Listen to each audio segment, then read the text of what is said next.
Olá, boa noite.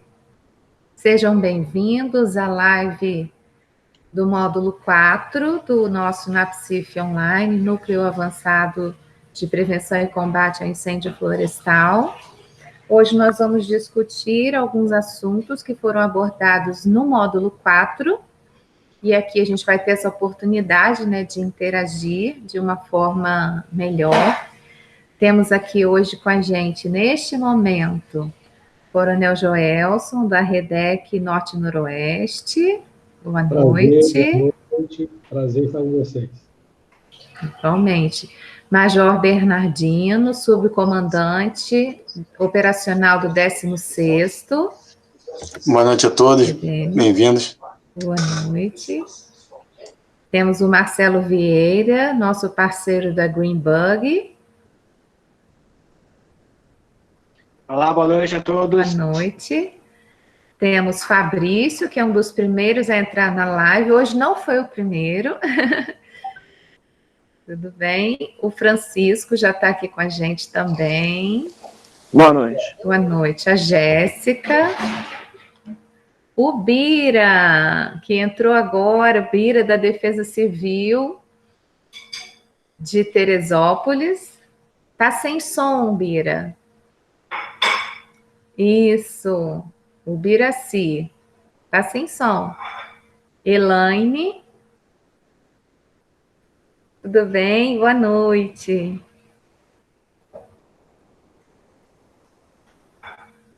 Então vamos lá. Vamos iniciar. Eu fiz algumas colocações aqui. Tá, a Jéssica disse que está com problema no microfone. Tá? Vê se melhorou agora. Tudo bem, Bira? Boa noite. Boa noite, tudo bem, capitão? Tudo bem, muito obrigada por participar com a gente, viu? É um prazer e uma honra estar aqui com vocês. Isso, excelente ter sua presença também. Então, gente, vamos abordar alguns pontos. Como nós não tivemos perguntas sobre o módulo 4, eu vou falar sobre alguns detalhes que eu acho que a gente podia abordar de uma forma um pouquinho melhor aqui por ter esse tempo. E aí a gente vai fazendo uma conversa sobre esse assunto. Primeiro, eu falei lá no início do módulo 4 sobre abordagem, né? Sobre a forma de abordagem das pessoas que participam dos nossos núcleos. Porque a nossa iniciativa é o NAPCIF, né? O Núcleo Avançado de Prevenção e Combate a Incêndio Florestal.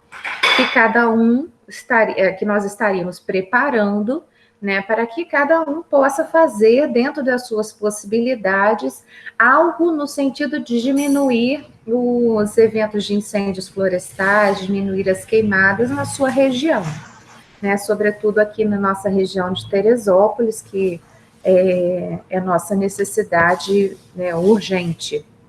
Nós somos daqui, então iniciou-se assim. E por que eu falei sobre abordagem? Porque é importante a gente não deixar passar, né, que a abordagem da pessoa, a abordagem dessa comunidade, ela precisa ser uma abordagem individualizada.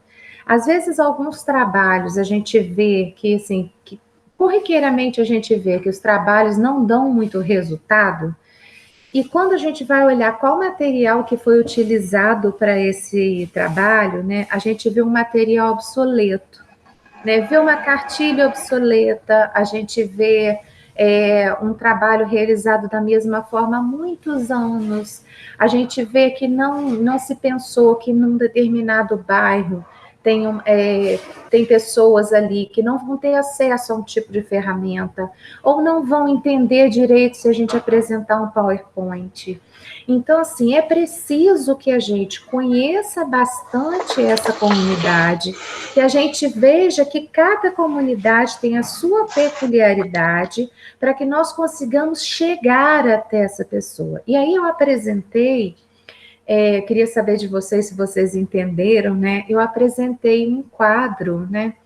Em que falava de um dos modelos, né, de comportamento, aquele comportamento ABC, né, que seriam antecedentes, o behavior, né, que seria comportamento e as consequências.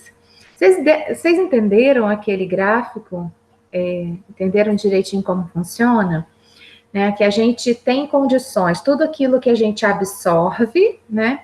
Tudo aquilo que a gente consegue passar para uma pessoa, as nossas percepções, nós temos essa recepção, isso é transformado, né, dentro da nossa mente, e isso gera algumas reações que são integradas, né, diretamente com o nosso estado emocional, né, com a física, e a Elaine pode falar muito bem disso, que é médica, né, Elaine? Com toda a fisiologia do nosso corpo, e isso tudo é que faz uma transformação, é que faz gerar um comportamento. Então, essa abordagem de antecedentes, aquilo que é passado, aquilo que é colocado para aquele indivíduo, é muito importante para que ele, junto da experiência toda que ele já tem, ele trabalhe dentro dele, né, dentro da mente, e a gente consiga com que um comportamento seja transformado. Não é algo que se consegue da noite para o dia, né?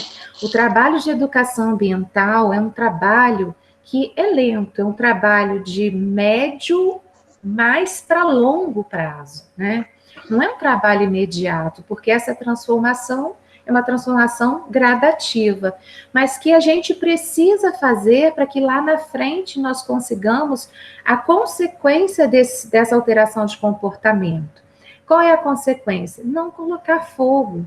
A pessoa ter a consciência de não colocar fogo naquele lixo ali dela. Por quê? Porque eu apresentei para essa pessoa no NAPSIF, na comunidade, naquele bairro, eu apresentei para ela que colocar fogo vai gerar algum tipo de prejuízo. E ela entendeu isso, né? E a partir desse momento passa a não colocar fogo para não ter esse prejuízo. E é algo que vai sendo retroalimentado, né? Esse é o interessante, né, da educação ambiental.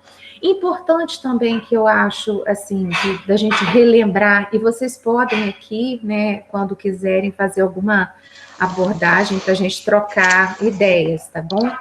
É importante as metodologias utilizadas, né? Porque, como eu disse, para cada comunidade, para cada tipo de pessoa, para cada grupo, a gente precisa ter uma abordagem. Para criança, a gente vai abordar de uma forma. Para idoso, você vai ter que abordar de uma outra maneira, né?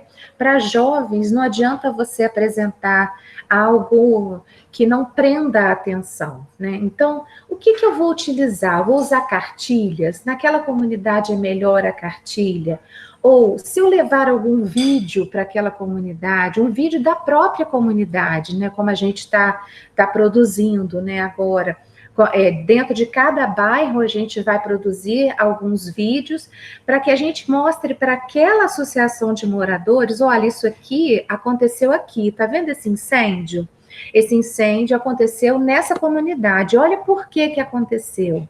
Porque teve uma certa pessoa, a gente não vai expor a pessoa, né, obviamente, mas teve uma pessoa que colocou fogo no lixo, num local que não tinha como colocar, que não era legal colocar, e num momento que não era propício, né? E aí o Marcelo pode falar muito bem sobre esses momentos, né, Marcelo?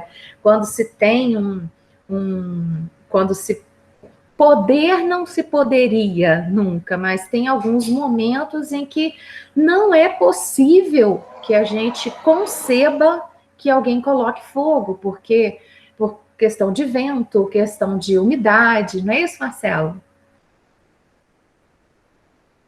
Show? Então. Foi isso. Oi. Você quer falar agora? Posso me manifestar? Aproveitar aqui? Claro. O Marcelo deu uma congelada, né? Congelou ali. Deixa eu aproveitar aqui o ensejo para ilustrar um exemplo prático, isso que você está falando do comportamento, né? Acho que vocês perceberam lá pelo grupo do Telegram, que a gente fez uma operação conjunta aí, INEA, Polícia Militar, Defesa Civil Municipal, Secretaria de Meio Ambiente, na semana passada, essa operação lá no 3º Distrito. E aí é interessante ilustrar como exemplo aqui as diferentes abordagens que as equipes tiveram que fazer.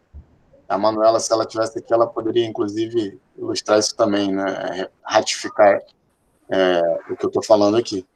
Porque a gente formou um grupo que foi para uma zona, uma determinada área rural em que a maioria das pessoas estava colocando lixo no fogo, a maioria das pessoas que estavam colocando lixo no fogo eram idosos, que já fazem dessa prática, né, algo rotineiro. E aí não adianta chegar com uma abordagem tão agressiva ou tão, sei lá, tentando mudar valores, mudar opiniões.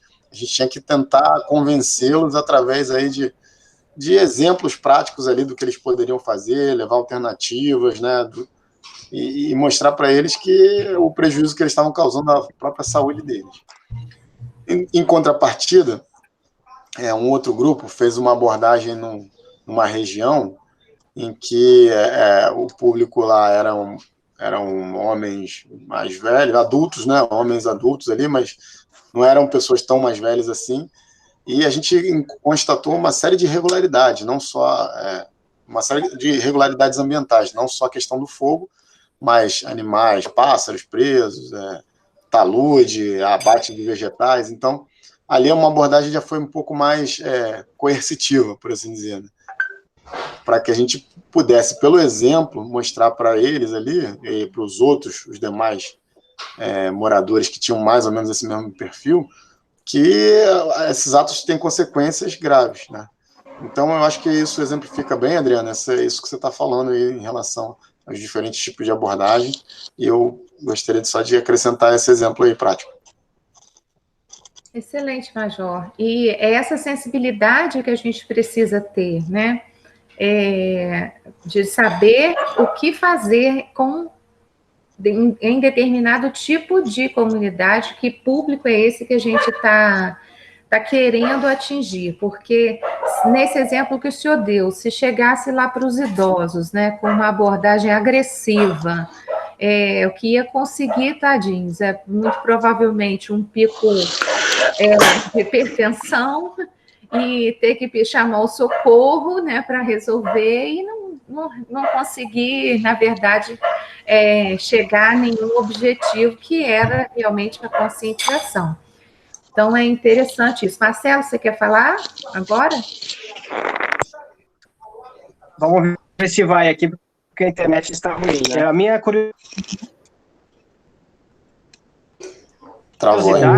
é assim, se há comunidades onde é muito comum, o que fazer se não dá para evitar que a comunidade queime o fogo?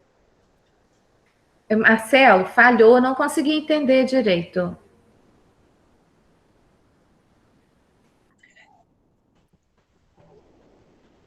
Se há, minha curiosidade é se há comunidades onde o uso do fogo é muito habitual. O que fazer para convencê-los? Sim, com certeza há comunidades em que o fogo é habitual. E aí eu acho que a primeira, assim, algo primordial é a gente descobrir por que esse fogo lá é tão frequente. Porque se colocam fogo, tem um motivo para isso. Então, aí a gente precisa conhecer a comunidade, conhecer de perto essa comunidade. Então, colocando fogo lá por quê? Porque não tem coleta de lixo? Então, a gente tem que gerar alternativa para essa comunidade. Não adianta eu falar, olha, você não pode botar fogo no lixo. Mas o que eu vou fazer com o lixo? Entendeu? Então, eu tenho que ter alternativas para isso, né? Coloca fogo ali porque eu quero limpar o meu terreno. Vamos tentar uma outra alternativa para isso, né? Como a gente oferecer para essa pessoa, oferecer para esse grupo de agricultores algo que seja assim, como o professor Nuno falou, né? Um fogo controlado, talvez, não sei, né? Algo que aqui não é muito utilizado ainda, mas é uma alternativa num período, num determinado período em que não seja tão arriscado assim. Pode ser que a gente, né, pense. A gente tem que, para cada comunidade, diante daquela busca inicial de conhecimento da comunidade, a gente ofertar para essa comunidade as alternativas, né? Eu acho que isso muito, a Elaine tem pedido bastante isso, né? Com relação, não é, Elaine? E com relação à alternativa para o lixo, por exemplo, né? A gente tem a compostagem, nós vamos liberar vídeos agora, a partir dessa semana, a gente vai começar a liberar alguns vídeos que são muito interessantes. Alternativas para se montar, como é que chama? Esqueci a palavra, fugiu a palavra. Montar como se fossem equipes, né, de coleta seletiva, né, de lixo, cooperativas, isso, para coleta de lixo. É uma outra alternativa também, que pode até render para aquela comunidade algum lucro. A gente vai ter um vídeo falando sobre isso, né? De uma estudante daqui de Teresópolis, e ela faz umas colocações muito legais sobre esse assunto. Major, só quer falar? Senhor liderou? Quero sim, eu quero aproveitar esse assunto agora, porque, assim, uma experiência pessoal que eu acho que vai ao encontro disso que você está falando. Quando eu cheguei aqui em Teresópolis, o Nassif, na época Nassif, ele conseguiu, o sucesso do Nassif está no fato dele conseguir aproximar aquela comunidade de um órgão público que é o Corpo de Bombeiros. E aí, o que a gente identificou é que há uma carência muito grande desses setores, dessas comunidades, desses grupos, por informações mesmo do que fazer, de alternativas. E aí, como a gente não detém, não somos os detentores da verdade, a gente buscou alternativas e fomos até a academia. E hoje, o que está acontecendo, esse Nassif Online, eu acredito que é uma evolução do Nassif original lá atrás, que conseguiu agregar gente que a gente nem imaginava que um dia ia estar junto com a gente ali, ombreando, para tentar levar alternativas a essa comunidade. Então, acho que toda a expertise que a academia tem, que os órgãos municipais têm, né, e no caso temos até representantes internacionais aqui, o que muito nos honra. Então, todas essas alternativas, essas experiências, elas têm que ser disponibilizadas para esse pessoal, porque existe uma carência muito grande. A gente, inclusive, na semana passada, a gente estava vendo uma canetada que o ministro dá em Brasília, até surtiu um efeito prático aqui na ponta, numa comunidade, no 3º distrito, por exemplo. É uma coisa assim, é muito lento o processo, sabe? E nem sempre chega com a eficiência necessária. Então, acho que o sucesso do Nassif está aí, em poder levar soluções, unindo esforços e experiências das pessoas para a pessoa que vive aquele problema direto na comunidade. E aí o Bira tem uma experiência larga aí com a questão das comunidades, né, na questão das sirenes, enfim, uma série de coisas, com certeza ele vai ter mais propriedade até para falar do que eu. Daqui a pouco eu vou chegar no Bira. Né, Bira? Daqui a pouco eu chego aí. Olha, o Coronel Joel está com o dedinho levantado ali. Pode falar, Coronel. Adriana, de novo, aí, parabenizar vocês aí, né, pelo todo esse trabalho aí, dessa aproximação. É um exemplo, né, de abordagem, e aqui na nossa região norte e noroeste do estado do Rio de Janeiro, nossa abordagem é com o agricultor, né, e isso já mudou bastante o sistema, né, de queimadas na região. A Emater faz um trabalho muito bom com eles. A gente está fazendo agora até um projeto junto com a Emater, com a Secretaria de Meio Ambiente. Estamos indo na comunidade, como você está falando de abordagem, né? Primeiro usando a Emater, que já tem um contato direto com ele, já tem uma intimidade, né, com o agricultor. Eles têm associações, né, de agricultores por regiões. Então, eles vão ser a porta de entrada para a gente. e a gente vai estar levando para eles informações, conhecimento, que muita gente não tem conhecimento, né? E tanto do prejuízo que está causando, os danos que estão causando, como da própria legislação, não tem conhecimento, isso é uma verdade. Então, a gente vai usar uma abordagem, a Emater para abrir esse caminho, e a gente, né, vai estar chegando com as informações. Só a presença do poder público, né, de estar ali, compartilhando informações, de pegando contato, isso já inibe bastante, né, os incendiários. Mas o que a gente está vendo, inclusive, agora que vem nesse processo do Covid-19, né?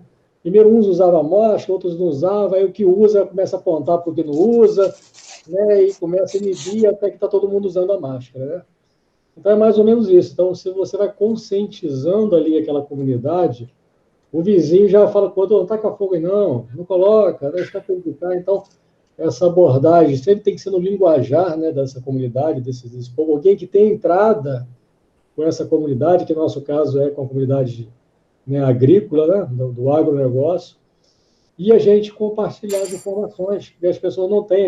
Uma das coisas que a gente vai levar para eles é o tamanho desses danos e prejuízos que muitas vezes eles não têm conhecimento, né, do que ele está causando para futuras gerações, todo esse dano, essa informação. Então, a abordagem é muito importante, porque se ela não for abordada logo no início, se ela não for abordada, ela passa a te ver como inimigo e a informação não entra. Ela se bloqueia em relação à informação que você quer passar. Então, a abordagem, o papo inicial, ele é importantíssimo nessa hora. E como a gente fala, a defesa civil é pé no chão, cafezinho na mesa, tem que passar de local em local, né, para estar conversando. Exatamente. Muito boa essa colocação do senhor, Coronel. E aí eu já pego um gancho aqui, porque é algo que se faz importantíssimo quando a gente trata de NAPSIF, quando a gente trata de algum núcleo, né, de como é o nosso objetivo de prevenção e primeiro combate a incêndios florestais. Algo importante demais se eu não tenho condições de chegar a um determinado pessoal, a uma determinada comunidade, eu preciso ser amigo de quem pode chegar. Sim. Não é assim que a gente trabalha em defesa civil, não é verdade? É dessa forma. Então, eu tenho que procurar pessoas que vão me introduzir naquela comunidade, que vão me introduzir na realidade daquela comunidade. É o que a gente chama hoje, né, de stakeholders, né, um nome bonito para dizer, são os nossos parceiros, são aqueles que vão estar junto conosco para facilitar, serão facilitadores desse processo de abordagem. E aí, como o senhor colocou, Coronel, aí no Norte e Noroeste, teve a Emater, que já tem um contato com os agricultores, então, chegando por meio da Emater, o senhor consegue chegar bem visto, né? Em algumas comunidades, em alguns bairros, pode ser que alguns de nós utilizemos, por exemplo, os agentes comunitários de saúde. Porque são pessoas que são bem vistas naquele lugar, são pessoas que estão na casa da Dona Maria, que estão na casa do seu José, que estão lá aferindo a pressão, né, que conhecem aquela comunidade. Então, ir através desse núcleo de saúde presente na comunidade é ótimo, é uma alternativa, né? Nós vamos chegar com alguém do nosso lado, com um stakeholder, né? Que tem algo positivo naquela comunidade, que é bem visto na comunidade. Então, aquilo que eu falar, primeiro, quando ele me apresentar, a pessoa já vai saber assim, poxa, esse cara não vai me apresentar alguém ruim para fazer algo ruim para mim. Poxa, o cara está aqui comigo sempre. Se minha mãe passa mal, é ele que está aqui me ajudando a socorrer, é ele que vem aferir a pressão, cuidar da ferida do seu fulano. Então, assim, nós temos que fazer isso.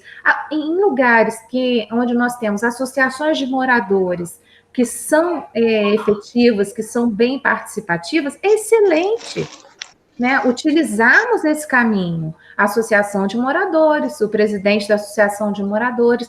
Então, assim, é um trabalho que não é engessado, né? Ele não pode ser engessado. É um trabalho de sensibilização. A gente precisa pensar bem e saber as alternativas que nós temos para utilizar, mas sabermos também colocar essas alternativas em cada situação diferente, né, em cada comunidade diferente. Muito legal essa abordagem. Um outro ponto aqui, alguém gostaria de falar mais sobre esse assunto? A gente pode passar de assunto. Bira, quer fazer alguma abordagem agora? Eu posso falar um pouquinho do nosso trabalho com as DECs, né? Que também foi muito difícil no início, mas primeiramente boa noite a todos. Obrigado pela oportunidade de estar participando aqui com vocês, aprendendo bastante, projeto maravilhoso, né? E eu acho que tem tudo para somar junto com o nosso trabalho. O que eu tenho para colocar é que nós tivemos realmente um momento único, né, depois da tragédia, porque a população realmente estava muito preocupada, todo mundo ficou muito impressionado com tudo que aconteceu, né? Todos queriam participar de alguma forma, e nós aproveitamos no início esse momento, quando nós criamos as primeiras NUDECs. Nós chegamos a formar 30 NUDECs, treinamos cerca de 1.270 pessoas em 30 comunidades diferentes, né? Não só aqui no primeiro, segundo, mas também no terceiro distrito. Mas foi um trabalho que está tendo até agora, né? Estamos na terceira fase desse trabalho. Por que terceira fase? Porque nessa primeira etapa todos queriam colaborar, todos participavam, todos eram voluntários, mas houve um erro estratégico cometido pelo governo do estado quando trouxe, pelo menos para as cidades onde haviam NUDECs, aqueles agentes que trabalhavam nos containers, né? E faziam a mesma coisa, só que eles eram remunerados. Então, as pessoas que não eram remuneradas, que eram voluntárias, não quiseram mais trabalhar. Nós perdemos, nesse momento, 3 a 4 anos de trabalho, de treinamento intenso, que foi muito difícil, embora houvesse a boa vontade de todos em participar, fazer com que eles entendessem que aquilo não foi uma atitude nossa. Aqueles agentes foram colocados pelo governo do estado para ajudar, porque realmente as chuvas continuaram. Em 2012 nós tivemos mais problemas, então tivemos chuvas intensas, com muitos problemas. Graças a Deus não perdemos nenhuma vida, mas perdemos o trabalho. No momento em que eles entraram, estavam fazendo todo esse apoio, toda essa ajuda, o contrato terminou. Eles retiraram os agentes, retiraram os containers, retiraram os celulares que haviam sido distribuídos pelo governo do estado como ferramenta de apoio, né, até para as lideranças das NUDECs. E aí veio o segundo momento, mais difícil, né? Como fazer? Nesse meio tempo, nós não tínhamos mais a colaboração daqueles 1.200 e tantos agentes que nós contávamos naquela época, e havíamos perdido também a NUDEC. A solução foi através de tecnologia, né? Eu criei um aplicativo pela Defesa Civil e distribuímos esse aplicativo, né, pela população. O pessoal começou a gostar, começou a participar. Eles gostam de participar. Inclusive, você deu uma ferramenta, o aplicativo é uma ótima ferramenta, porque eles estão ali no WhatsApp o dia inteiro. Mas nem todos têm esse acesso. Essa aqui é a verdade. Eu tive quase 20 mil usuários na cidade, no aplicativo, mas a grande maioria eram dos centros urbanos e não da periferia, onde estão as áreas de maior risco. Por quê? Nem todos têm acesso o tempo todo ao celular. E quando a gente tem problemas, chuvas fortes, a primeira coisa que sai do ar são esses sistemas oficiais, né? É a telefonia celular, o telefone convencional, às vezes até a comunicação oficial cai. Bom, então começamos a estudar uma terceira etapa, né? Que seria do projeto para poder ter esses voluntários de volta, foi com o projeto Proteger Teresópolis. Surgiu o Proteger Teresópolis, inicialmente com o objetivo da gente ter uma forma de desenvolver um protocolo de acionamento de sirenes mais adequado, porque uma coisa que nós percebemos é que o protocolo existente hoje, ele é, digamos assim, foi desenvolvido pelo governo do estado, mas geral para todas as cidades. E cada cidade tem uma característica, tem um tipo de solo, tem uma geografia diferente, né? Então, o protocolo usado até hoje, ainda não temos o nosso protocolo, estamos desenvolvendo, mais tarde eu explico por quê, ele acaba fazendo com que o sistema fique desacreditado, por dois motivos. Primeiro, a gente vê que, segundo aquele protocolo, os níveis dos pluviômetros atingiram um determinado valor, nós acionamos a sirene com mobilização, mas nada acontece, porque aquela área tem uma resistência maior, e as pessoas passam então a não sair mais de casa quando a gente aciona a sirene. Segundo, em determinada área, aquele protocolo que a gente tinha para fazer o acionamento, que era, digamos assim, mal dimensionado para uma localidade, ele era pouco dimensionado para outra. A gente esperava até fazer o acionamento, já deu problema naquela outra área. Então, o projeto Proteger ele começou com esse objetivo, né, de conhecer melhor as áreas e fazer o desenvolvimento desse protocolo mais adequado, né? Nós temos aqui micro-regiões, né?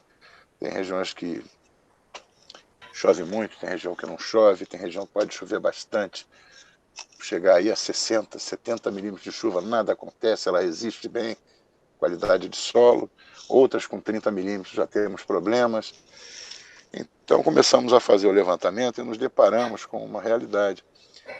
De 2011 para cá, quer dizer, as cicatrizes foram escondidas pelo mato, mas estão lá, né, de tudo que ocorreu. E a situação foi se agravando, porque como as pessoas continuavam sem ter, digamos assim, uma preocupação com águas servíveis, com calha, né, para poder escoar água para o lugar correto, esgoto, esse tipo de coisa, os problemas continuaram ocorrendo. E então nós resolvemos fazer um levantamento muito detalhado, como se fosse um grande censo, levantando em todas as casas das áreas consideradas como de risco. Não conseguimos concluir ainda por conta da Covid, que nos parou esse ano. Mas do levantamento que foi feito, já cerca de 4.000 famílias, né, em 2 ou 3 áreas consideradas como de risco, nós já temos o levantamento de quantidade de pessoas, por faixa etária, doenças que as pessoas têm, impossibilidades como cadeirantes ou doenças graves, de problemas de pessoas que não conseguem se levantar da cama. Então a gente tem que montar toda uma estratégia para poder assistir aquelas pessoas quando houver uma crise naquela área, até a nível de não só as rachaduras das casas, né, que põe assim, compromete severamente a permanência daquelas famílias nessas casas que estão em área de risco, até as cicatrizes no próprio solo, que já indicam que ali poderá haver problema. Então, nós começamos a fazer esse levantamento criando um grande banco de dados georreferenciado, usando bastante tecnologia, para que a gente possa ter acesso a isso a qualquer momento. E a partir daí entraram geólogos, engenheiros, já definindo, inclusive, digamos assim, condições para que a gente possa formar esse novo protocolo. E o passo seguinte qual é? É mudar um pouco o tipo de abordagem que nós fazemos quando criamos as primeiras NUDECs. Seria a criação dessas NUDECs com um treinamento específico para o problema de cada uma daquelas áreas, né? Inclusive treinando pessoas para que possam retirar aquelas que são deficientes, que não conseguem sair quando a sirene toca, quando surge um problema. Treinar pessoas que possam fazer o transporte dessas pessoas para uma área segura, para um ponto de apoio, a definição de pontos de apoio. Essa fase nós ainda não chegamos porque a Covid impediu que nós caminhássemos. Deveríamos ter concluído em abril, maio. E agora, antes do início das chuvas, estaríamos fazendo o treinamento com esses voluntários. Mas, em função desse tipo de abordagem, né, com a Unifeso, a Defesa Civil, a conversa com os moradores, o levantamento, essa atenção toda que foi dada, mudou um pouco o tipo de abordagem e aquela colaboração que a gente havia perdido parece que está voltando. As pessoas querem se engajar, elas querem participar, né? Elas estão se conscientizando de que é necessária essa participação. Então, esse será o próximo passo. É muito importante, porque não dá para fazer defesa civil sem o apoio de todos, sem o apoio principalmente da população. Quem conhece as áreas são eles. Junto com eles é que nós vamos poder definir os pontos de fuga, né? Nós podemos, sim, indicar para eles os melhores pontos de apoio, mas os problemas da comunidade, a forma de saída rápida, de retirada, que seriam os pontos de fuga no momento de uma emergência, de um desastre, eles é que têm essa experiência, porque eles vivem lá o dia a dia. Então vai ser muito importante para a gente essa retomada, né? Quer dizer, eu dei um resumão, assim, mais ou menos, do que a gente fez desde o início de 2011 para cá, porque eu acredito que muitos possam ter também a mesma dificuldade que nós enfrentamos, né? Foi muito fácil a partir de 2011, nos primeiros meses. Mas depois, com problemas, os fatos que foram ocorrendo, e a própria população que está assim, já não acredito mais nisso, ficar tocando essa sirene aí, não acontece nada aqui, eu fico preso, eu não quero mais participar disso não. Depois eles vão contratar as pessoas para ganhar um salário, e eu aqui dando uma de bobo, trabalhando de graça. Até você convencê-los que não é bem assim, né, que é importante a participação de todos, entra essa parte de psicologia, né, forte, que aí alguém aí vai poder explicar melhor do que eu, com certeza, a minha área é muito tecnológica. É muito importante esse trabalho. Ok? Obrigada, Bira. Bira, carinhosamente a gente chama de Bira. É Bira. Bira. E achei interessante, fiz alguns apontamentos aqui enquanto você falava, Bira, porque você colocou bastante aí sobre tudo que aconteceu aqui em 2011, né, todos os deslizamentos, toda a tragédia, né, ocorrida aqui. E nós temos alguns trabalhos, né, a gente está moldando, né, está confeccionando esses trabalhos em cima da questão de incêndio florestal, de queimadas em determinado local, né, nós vimos lá no módulo 1, né, isso, quando a gente sobrepõe imagens, né, do DRM, a gente sobrepõe imagens de onde ocorreram grandes deslizamentos, a gente coloca as imagens de incêndios florestais, de queimadas, elas são muito próximas, né? Elas quase, a maior parte delas coincidem.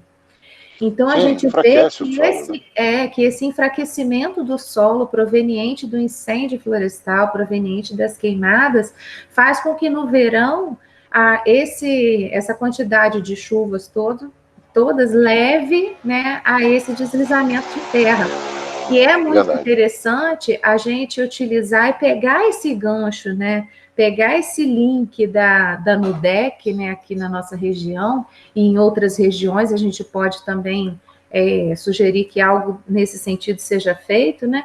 Para que a gente já utilize a própria NUDEC, que já tem uma estrutura naquele lugar, né, que já tem uma conscientização, como o Bira estava falando, que mudou, que agora, graças a Deus, parece que está ressurgindo, né, essa vontade de voluntariado, né, que a gente utilize isso a favor dos NAPCIFs, né, porque, na verdade, o NAPCIF, ele não é instituído, né? Ele não é como uma NUDEC, né? Uma NUDEC.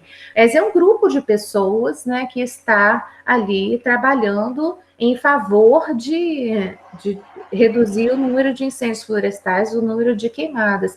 Então, a gente tem condições de trabalhar junto da NUDEC. É excelente isso, excelente que se faça. É uma outra alternativa, né? Eu acho fundamental, porque na medida em que a gente ainda está preparando esse novo treinamento para os voluntários, né? Vão formar agora, são NUPDECs, né? Núcleos de Proteção. Isso. E Defesa Civil, antigamente era no DEC. A gente tem que incluir esse treinamento para eles também, porque faz parte. Nós temos que caminhar juntos, né? Todos somos Defesa Civil, faz parte desse trabalho. Não só a Secretaria Municipal, mas também o Corpo de Bombeiros, o setor de Defesa Civil, né? Nesse treinamento que, por exemplo, na nossa região, e eu acho que no país inteiro é muito comum as pessoas fazerem queimada para fazer replantio. Eles não sabem que, além de enfraquecer, eles estão estragando o próprio solo que eles vão plantar. Eles provocam com isso desastres que acabam com boa parte da fauna, da flora, e criam problemas, né, de fumaça, problemas respiratórios. Aí a Covid agora, as pessoas fazendo queimada. É uma loucura. A gente precisa conscientizar as pessoas, né, e dar esse treinamento. Como existe toda essa boa vontade dos voluntários serem treinados, eu acho que a Defesa Civil Municipal e o Corpo de Bombeiros têm que caminhar junto e incluir. Nós já temos, né, uma parte desse treinamento, que é a parte de primeiro socorro, que é o Corpo de Bombeiros que trabalha junto conosco, dando esse treinamento para os nossos voluntários, né? A gente pode incluir agora o treinamento também sobre prevenção de incêndios. Fundamental. Isso é importantíssimo. Temos que seguir juntos. Eu não vejo outra alternativa. Tá? Eu acho que é uma grande solução. Exatamente. E é uma bênção isso, né? É uma oportunidade excelente, excepcional. Vamos seguindo aqui, então, no roteirinho aqui que eu fiz. Eu gostaria agora que a gente falasse um pouquinho sobre as ferramentas, né? As ferramentas que nós utilizamos. Eu pedi ao pessoal que fizesse um trabalho, né, uma atividade com a ferramenta 6W3H, né? Que é uma ferramenta, assim, básica, muito simples, utilizada para organizar, para iniciar a organização de um projeto, né? E alguns enviaram, né, esses trabalhos, e foi muito interessante, porque eu vi aqui, né, que a maior parte das pessoas seguiu por um caminho, né, por um mesmo caminho, para colocando dentro dessa ferramenta 6W3H, respondeu mais ou menos a mesma coisa, né? Então, a gente teve assim, por exemplo, quando se pergunta o quê? Geralmente é um trabalho envolvendo educação.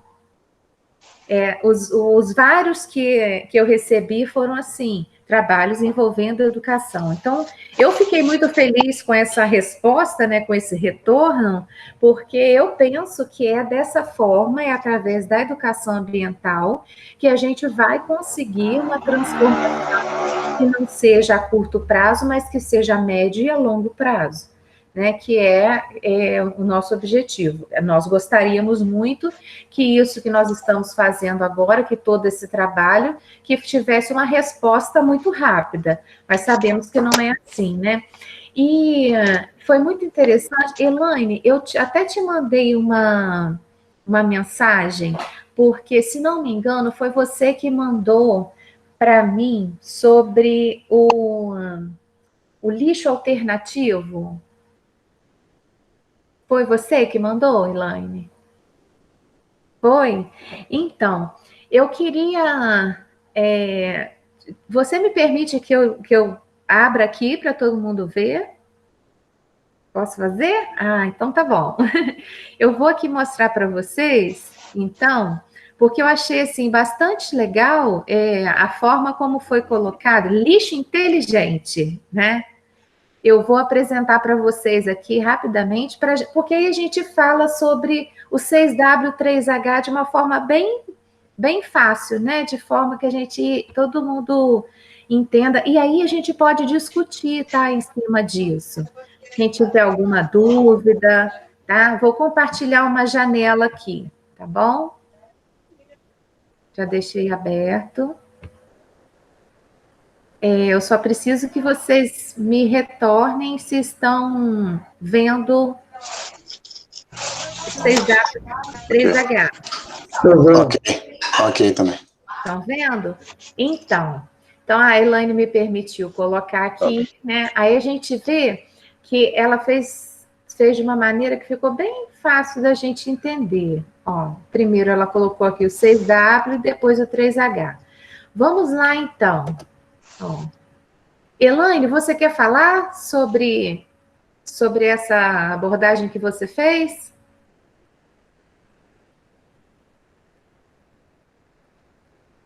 Elaine?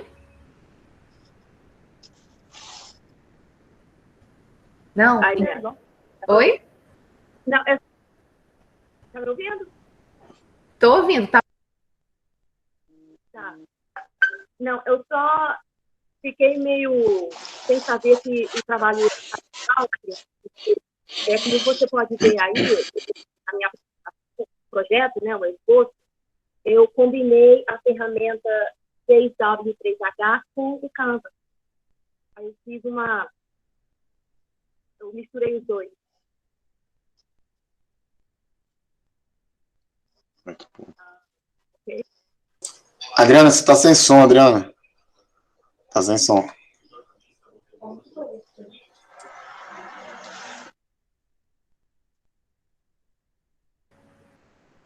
E agora? Voltou. Mas vocês estão vendo a tela? Sim. Tela de lá? Então tá bom. Então vou ficar aqui. Então, é interessante o que a Elaine estava falando, por quê?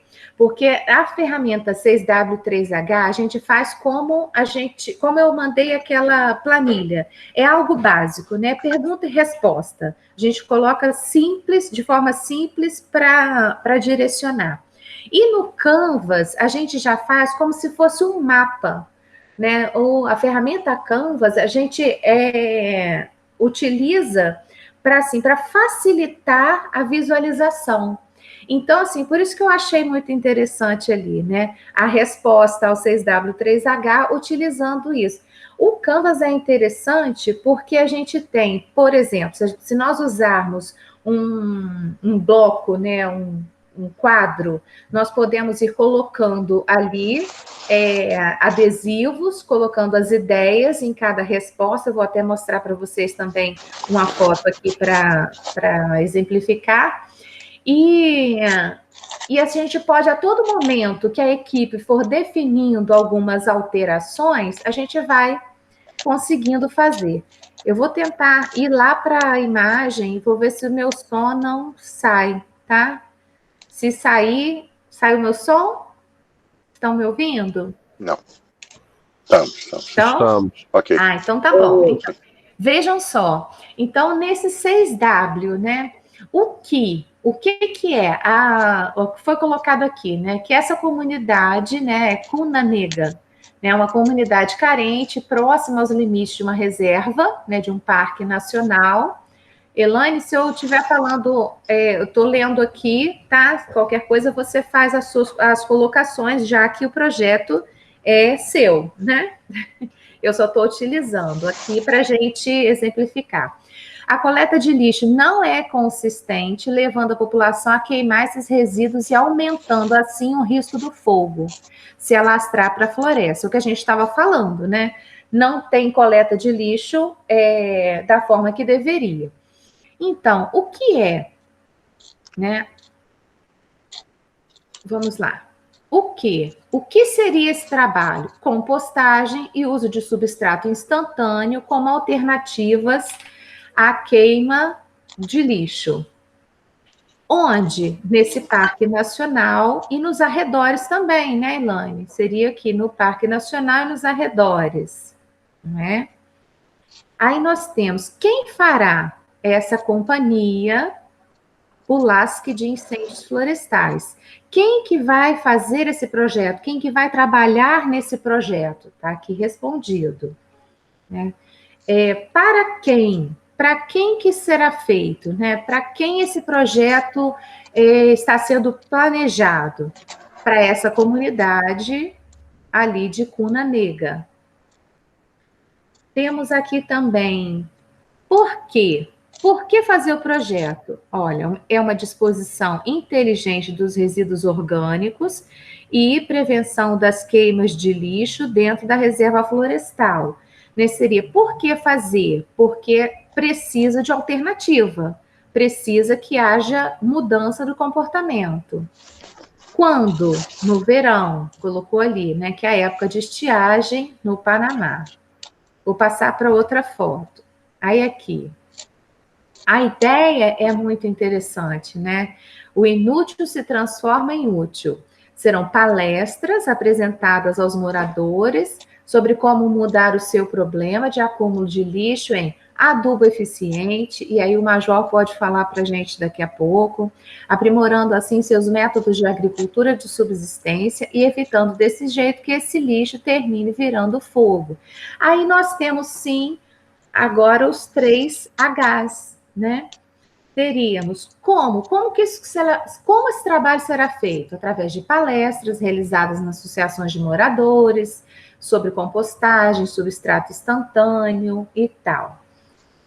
Quanto isso custará? Aproximadamente R$50 por família. E aqui é importante a gente lembrar que é importante, sim, que a gente quantifique em termos de gasto, né, tudo o que vai ser utilizado. Um dos pontos que eu coloquei aqui para a gente abordar é esse, com relação ao que levar em consideração. Se eu vou utilizar, o pessoal vai ser voluntário? Tá, então eu não tenho que pagar a mão de obra, mas eu vou utilizar cartilhas. Para eu produzir essas cartilhas, eu tenho que ter um dinheiro para isso, né? Isso vai necessitar que seja gasto algum dinheiro. Então, eu tenho que levar em consideração tudo quando eu coloco nessa forma de apresentação. Aí, nós vemos aqui, em termos de gastos, já falamos, e em termos de tempo, qual vai ser a duração? E aí, como eu já tinha falado lá atrás, né, de janeiro a abril, que seria esse período bom, período de estiagem panamenho. Vou interromper o compartilhamento, pode? Ok. Tudo bem. Deixa eu retornar aqui. Então, eu coloquei esse exemplo para que a gente pudesse ver, né? Eu tenho os outros exemplos aqui, né? De vários outros que mandaram, e mandaram em forma de planilha. Então, eu queria saber, assim, tem alguma dúvida, né, sobre isso? Vocês querem que a gente converse mais sobre esse assunto, sobre essas ferramentas, tanto o 6W3H quanto o Canvas? Eu falei que eu ia mostrar a fotinha, né? Deixa eu compartilhar aqui uma foto, porque a Elaine fez um misto ali, né? Das duas ferramentas. Eu vou apresentar aqui para vocês também, numa outra janela. Um modelo de ferramenta, deixa eu compartilhar aqui. Esse daqui seria a apresentação, né, do método Canvas. São aquelas perguntas básicas, se lembram que eu falei lá no módulo, né? São 4 perguntas básicas, mas que respondem, dentro dessas perguntas, a 9 outras perguntas, né? Como, as básicas, como, o que, para quem e quanto. Aí, como que vai se dar isso? Como esse projeto vai se dar? Através de parcerias, quais são as atividades, quais são os recursos principais que eu vou utilizar? O que? É a minha proposta de valor, né? Qual é o pacote de produtos? O que eu vou apresentar para essa comunidade? Qual é a minha apresentação? Vou apresentar uma alternativa?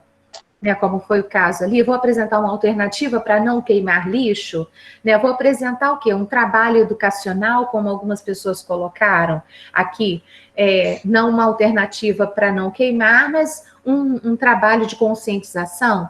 Para quem? Esse relacionamento com o cliente, no caso aqui, o nosso cliente é essa pessoa, né, da comunidade.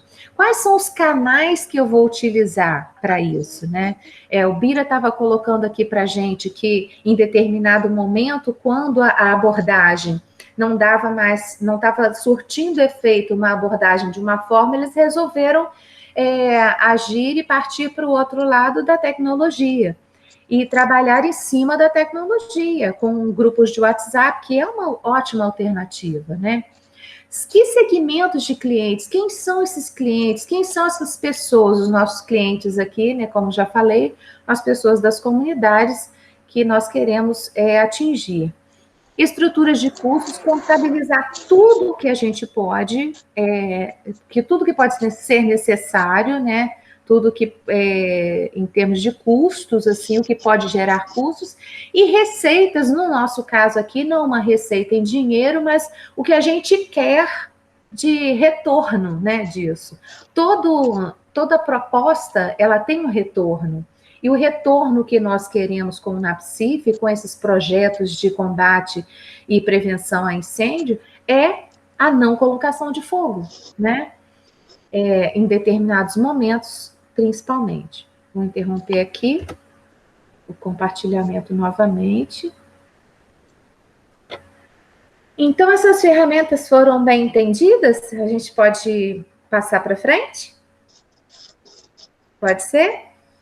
Então, falei também lá no módulo 4 sobre brainstorm. Brainstorm é muito interessante da gente fazer na comunidade, logo quando a gente chega, né? Quando a gente tem esse contato inicial, né, com a comunidade.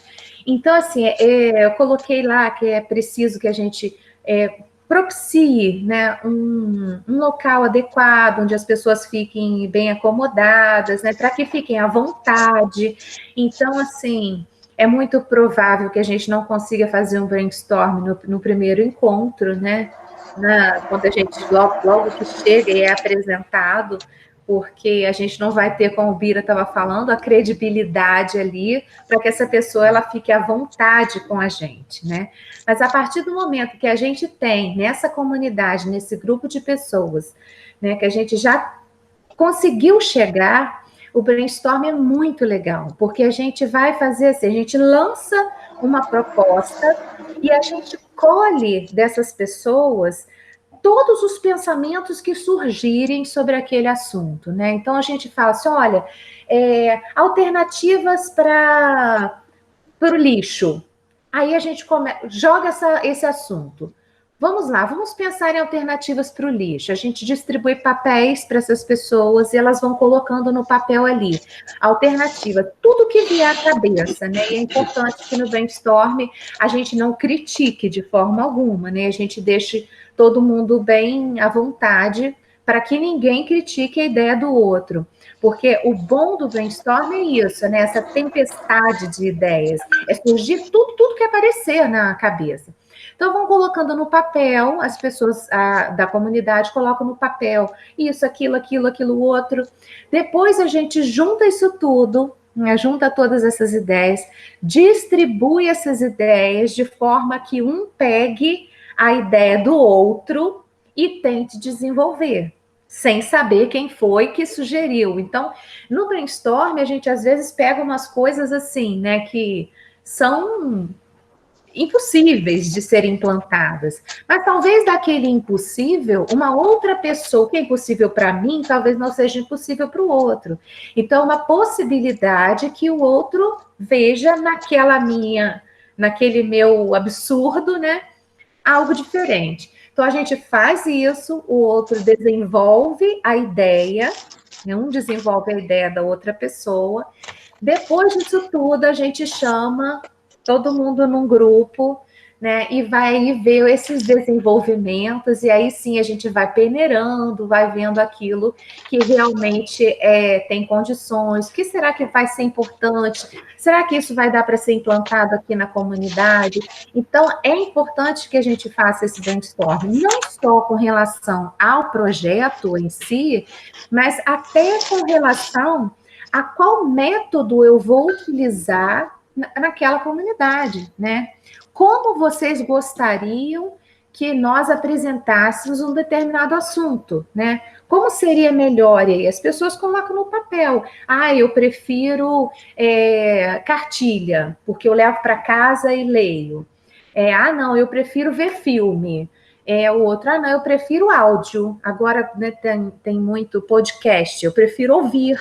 porque eu vou de um lugar para o outro, eu vou trabalhando, eu vou ouvindo. Então, assim, é interessante esse brainstorm até para a gente se organizar para ver que metodologia nós vamos utilizar naquela comunidade. Vocês vejam que não é algo simples, né? A abordagem não é algo simples. Esse trabalho com a comunidade não é algo simplório, não é algo que se faz de um momento para o outro, né? É algo trabalhoso, né? Que a gente, para conseguir eficácia disso, né? Para a gente conseguir eficiência também desse trabalho, nós precisamos, assim, de engajamento, né? Precisamos de pessoas engajadas nisso. E sozinhos nós não conseguimos fazer.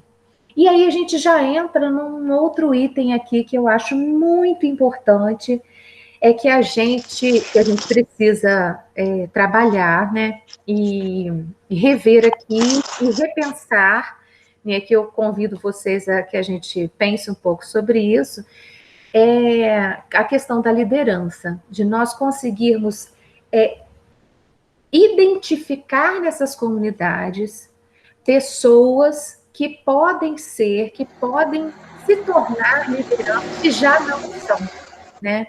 Em alguns locais, por exemplo, se já tem uma NUP Deck em um determinado lugar, a gente já tem naquela NUP Deck, e nós já tivemos a oportunidade aqui em Teresópolis de visitar algumas NUP Decks, de fazer, como o Bira falou, né, fazer instrução de primeiros socorros, e a gente sabe que lá tem umas pessoas que já são líderes, né, daquela comunidade.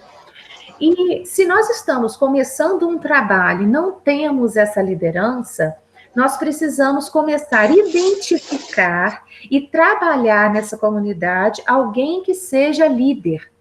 Porque nós não estaremos o tempo todo dentro da comunidade. Então, nós precisamos ter alguém dentro daquela comunidade que continue no momento em que nós não estamos lá fazendo aquele trabalho de capacitação, de instrução, alguém que continue fazendo isso. E essa pessoa vai ser o líder ali, né? Então, além disso tudo que a gente está falando, é importante também que nós saibamos, além de identificar, ajudar essa pessoa que já tem esse intuito de liderança, que a gente já percebe que tem esses traços de liderança, a se entender como liderança daqueles outros, né? É preciso isso. Eu já cheguei em comunidades em que tinham pessoas assim que depois de um tempo se tornaram líderes mesmo, mas que no momento em que nós chegamos ali, eles não se identificavam, eles não se reconheciam como líderes. Eles não viam que eles podiam aquilo, né? Eles não se reconheciam capazes de serem líderes. E aí entra todo um trabalho também que a gente precisa fazer.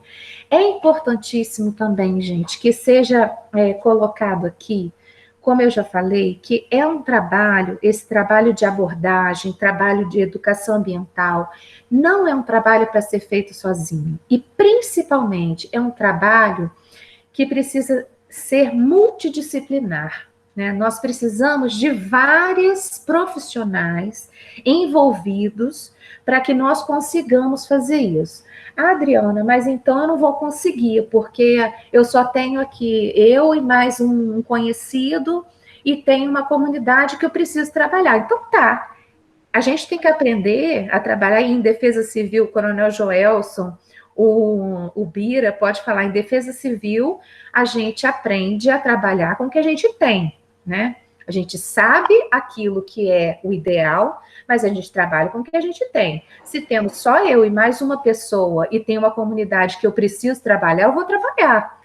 Agora, se eu puder fazer parcerias, se eu puder fazer parcerias com outros profissionais, se eu puder fazer parcerias com instituições, se eu puder lançar o meu projeto, né, para uma instituição que acolha, como o Major Bernardino falou ali, né, que acolha, que entenda esse projeto, eu vou estar com tudo na minha mão. Então, foi o que aconteceu aqui. O projeto que temos em Teresópolis, né, da Defesa Civil, junto com a Unifes, o Proteger Teresópolis, um trabalho de parceria da Defesa Civil com a Unifes.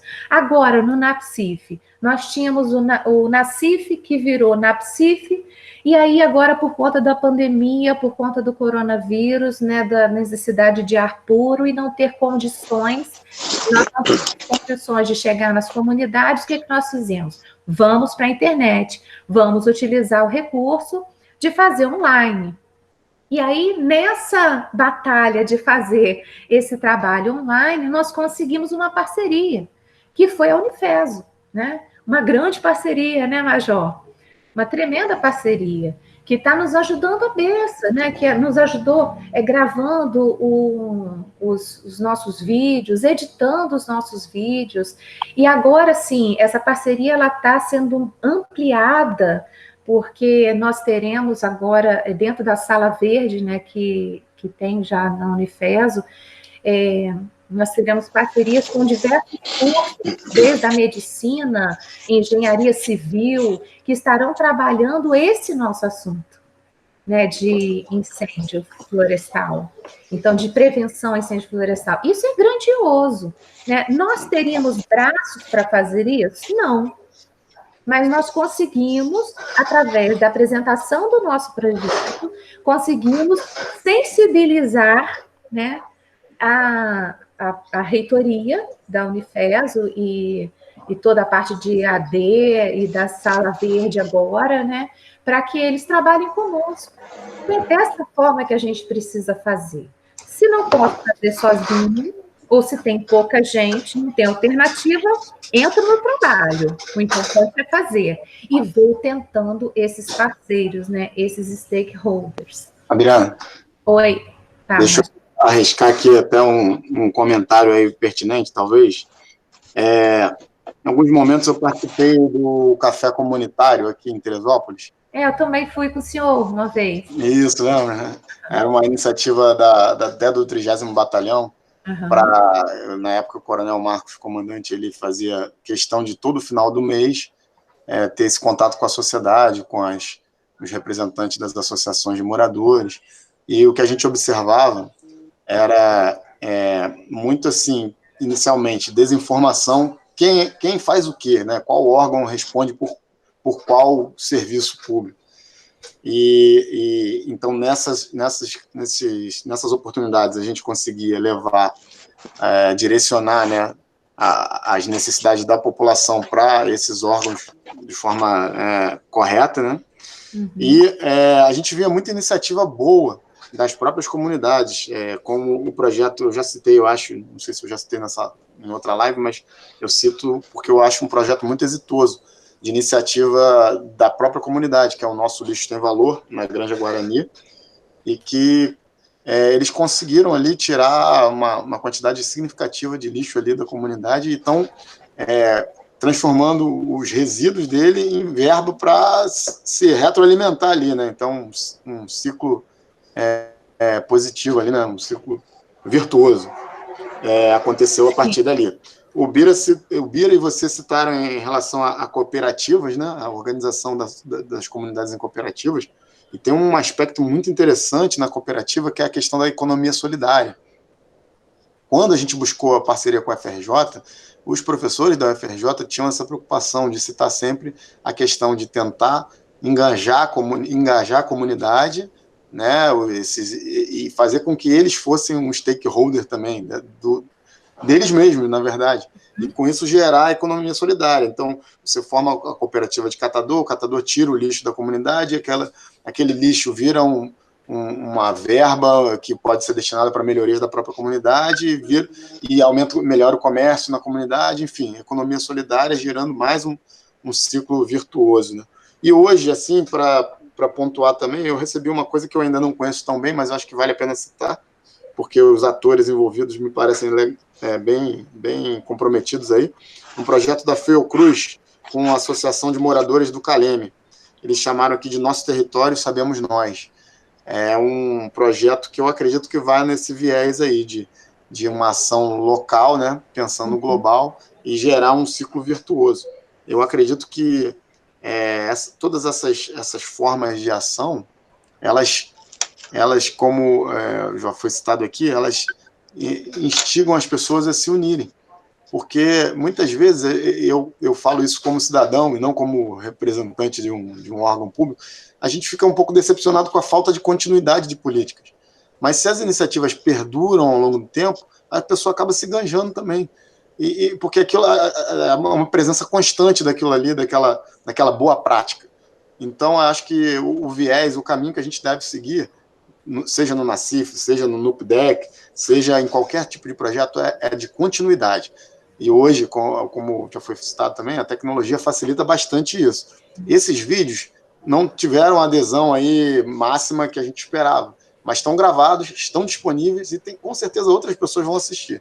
Então, vale a pena a gente pontuar que o trabalho deve ser sempre nesse sentido, de continuidade e perdurar aí as políticas que a gente tenta agregar, né, valor aí à sociedade. Certo, e é importante, Major, você está falando aí sobre a continuidade do trabalho, né? Em determinado momento, no módulo 4, não sei, acho que foi bem lá no final já, né? Eu fiz uma abordagem sobre... Estou até procurando aqui, mas eu abordei sobre a necessidade da gente fazer com que as pessoas pertencentes a esse grupo, né, essa comunidade com a qual a gente está trabalhando, ela se sinta emancipada, né? Ela se sinta capaz de fazer por conta própria. Tanto a questão da liderança, como nós falamos aqui, de um líder, quanto do restante todo daquela comunidade, né?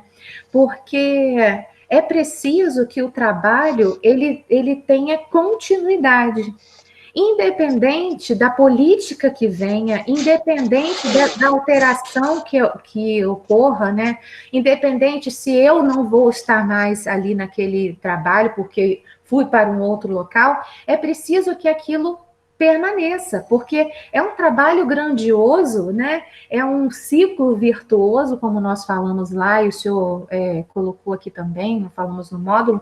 É um trabalho que a gente faz, é um empenho muito grande, nós estamos vendo que não é um trabalho fácil, não é algo de chegar e apresentar uma aulinha e tchau, dei o conteúdo, aí falei que não pode e acabou, não é assim.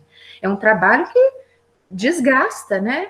Então, nós precisamos fazer com que essas pessoas, elas tenham capacidade, elas tenham condições de ser multiplicadores desse conhecimento na própria comunidade, né? E essa é a questão da emancipação, né? Das pessoas terem essa possibilidade mesmo, elas conseguirem fazer isso. É de extrema importância. E o senhor colocou aqui sobre o café comunitário. E é muito interessante, né, quando o senhor mencionou aí, né, que quem responde pelo quê é realmente um grande questionamento lá, né, eu fui a um café comunitário junto com o senhor e pude ver isso, realmente as comunidades, as pessoas, elas têm dificuldade de saber quem é que faz o quê. O bombeiro é responsável por quê? A Defesa Civil é responsável por quê? A PM faz o quê? Ah, mas não existe Polícia Civil? E a Polícia Ambiental? Existe para quê? Né? E aí a gente já entra no outro assunto, né? A gente... bom do papo é isso, que a gente já vai entrando no outro assunto, que é a questão do plano de contingência, né? Por quê? O que é o plano de contingência, né? É um plano, vou falar rapidamente dele para a gente chegar nisso aí que o Major levantou, né? O plano de contingência é um plano que ele aborda desde o que vem antes de um desastre, no nosso caso aqui de um incêndio, até como aquela comunidade vai se refazer daquele incêndio. Então, o plano de contingência, ele é muito abrangente. Por isso, a gente diz assim, que não existe um plano de contingência básico para tudo. Ah, vou utilizar esse plano de contingência para tudo. Não tem como fazer isso. Por quê? Para deslizamento de terra, eu tenho que ter um plano de contingência. Para incêndio florestal, eu tenho que ter um plano de contingência, né? Para cada coisa, um plano de contingência. Por quê? Porque eu tenho que saber a abordagem anterior ao desastre, ao pré-desastre, como a gente diz, né? Como eu vou abordar a comunidade, o que eu vou poder fazer, que atitudes preventivas eu vou poder tomar com aquela comunidade. Eu vou fazer esse trabalho, eu vou fazer o trabalho de educação, vou fazer o trabalho de educação nas escolas, vou fazer o trabalho de educação na associação de moradores. O que eu vou fazer? Para esse, especificamente aqui no nosso caso, o plano de contingência para incêndio florestal. Como vai ser, além da prevenção, como vai ser a preparação? Como eu vou preparar essa comunidade em termos mais práticos, né? Eu vou fazer, vai ter um sistema de alarme, e aí o Marcelo Vieira pode colocar para a gente na hora que ele sentir a vontade para isso, né? Eu vou ter um grupo de WhatsApp, onde eu vou poder, assim, olha, agora está ruim, não, por favor, não coloquem fogo nessa época, porque nesse momento, porque amanhã tem um vento vindo de tal lugar, porque ali a temperatura está muito alta, né? E eu estou com baixa umidade daquele local. Então, assim, um grupo de WhatsApp para eu mandar vai estar no plano de contingência, né? Isso. Daqui a pouco eu quero que você fale um pouquinho, Marcelo, sobre aquele, né, esquema aí que vai, agora em agosto vai surgir. Então, assim, o plano de contingência, ele está abordando, eu estou falando dos que vem antes. Dentro do plano de contingência, tem que haver também as atitudes de resposta, né, que a gente fala na Defesa Civil. Aconteceu o incêndio, o que eu vou fazer? Quem eu vou chamar? Eu vou chamar o corpo de bombeiros? Sim. Eu vou, precisa de socorro para as pessoas? Quem que vai agir? Não dou conta, não tenho condições, não tenho água suficiente. Quais são as instituições do meu município que têm carros-pipa, que podem fornecer carros-pipa para ajudar no incêndio em determinado local, né?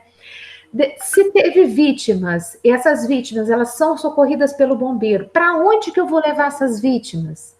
Né, vou levar para tal hospital, dependendo se for um incêndio em um determinado local, eu levo para o hospital mais próximo, ou o hospital de referência de queimados, né, se for o caso. Então, isso tudo está laçado, tem que estar laçado no plano de contingência. E depois disso também, depois de acontecido, destruiu uma certa área, aquele incêndio destruiu. Como eu vou fazer, eu que digo, né, como município, como aquela região, como nós vamos fazer para resolver aquilo, já que eu tive uma grande área que foi atingida por aquele incêndio, eu tive uma escola que foi atingida, tem crianças que ficaram sem aula por conta disso, eu tive a rede elétrica que foi atingida, então não tem luz naquele local, então eu preciso saber o que fazer. Qual é a agência que vai fazer isso? E rapidamente, né? Para que restabeleça de forma assim, bastante rápida e bastante breve essas coisas básicas, né? De água naquele local, de luz, de escola, né?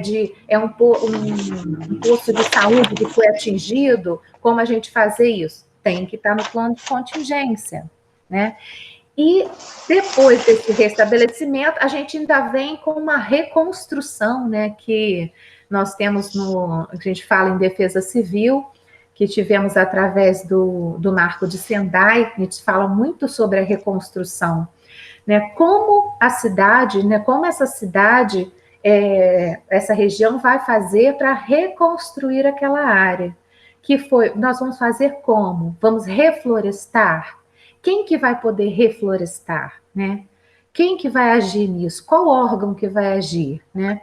Tem um parque que vai ser responsável por isso? Então, isso tudo é o plano de contingência, né? O plano de contingência, ele é muito abrangente. E aí, como o Major colocou para a gente, né?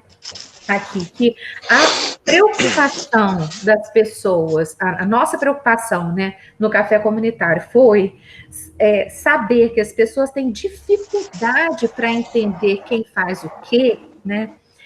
Por isso que eu abordei no módulo 4, coloquei fiz um print, né, de uma matriz de atividades e responsabilidades. Porque dentro do plano de contingência é importantíssimo que a gente faça isso, essa matriz de responsabilidades, né, para que nós tenhamos ali facilidade ao olhar e nós sabemos, assim, com brevidade, quem vai fazer e termos o contato de quem vai fazer, né, ali. E quando eu falo dessa matriz de responsabilidades, e depois eu vou deixar o Bira falar um pouquinho também, né, sobre o plano daqui de interesse, se ele tiver interesse, quando eu falo sobre essa matriz de responsabilidades, eu falo daqueles anexos, né, que no caso daqui do plano que nós temos, o plano daqui de Teresópolis, né, os anexos, alguns dos anexos eu estava até vendo hoje, tem os nomes, os telefones das pessoas, tem os NUDEX, quais são os NUDEX, quem são responsáveis por aqueles NUDEX, quer dizer, quem são líderes naqueles NUDEX, para eu ter esse contato rápido.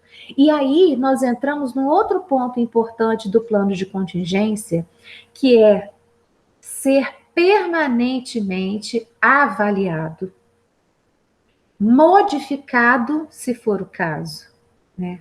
Ser sempre, porque a pessoa que está hoje naquela comunidade pode ser que amanhã ela não esteja. Quem é responsável hoje numa empresa, quem deixou o telefone, deixou o contato dele ali, quem tem um carro-pipa que pode nos ajudar no caso de necessidade, isso pode ser trocado. Pode não ser mais responsável. Então, na hora da necessidade, eu ligo e não vou conseguir falar com aquela pessoa. Então, o plano de contingência ele tem que ser constantemente reavaliado, né, e modificado caso seja necessário, né? E aí eu queria, Marcelo, primeiro o Marcelo, deixar o Marcelo falar um pouquinho. Acho muito importante. Você quer colocar sobre essa questão do aplicativo? Vamos ver se eu consigo. Eu até desliguei o vídeo aqui para ver se melhora um pouco a internet, né? Me avisa se estiver travando ainda. Tá. Só um resuminho, que aí depois a gente vai ter oportunidade de falar detalhadamente.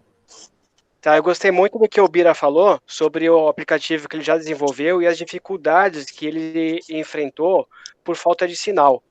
Né? A nossa ideia seria complementar o que já existe de meios de comunicação e oferecer também, nesse aplicativo que a gente vai lançar o mês que vem, uma forma de comunicação com os habitantes de cada comunidade para eles interagirem colocando fotos, né, dos pontos que eles também acham que sejam críticos, né?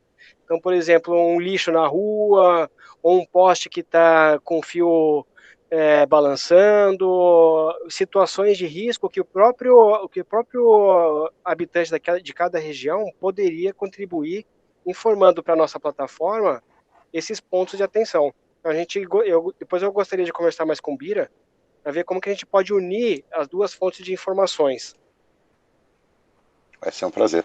Excelente, muito bom. Marcelo. E eu já havia até comentado, tanto com um quanto com o outro, né?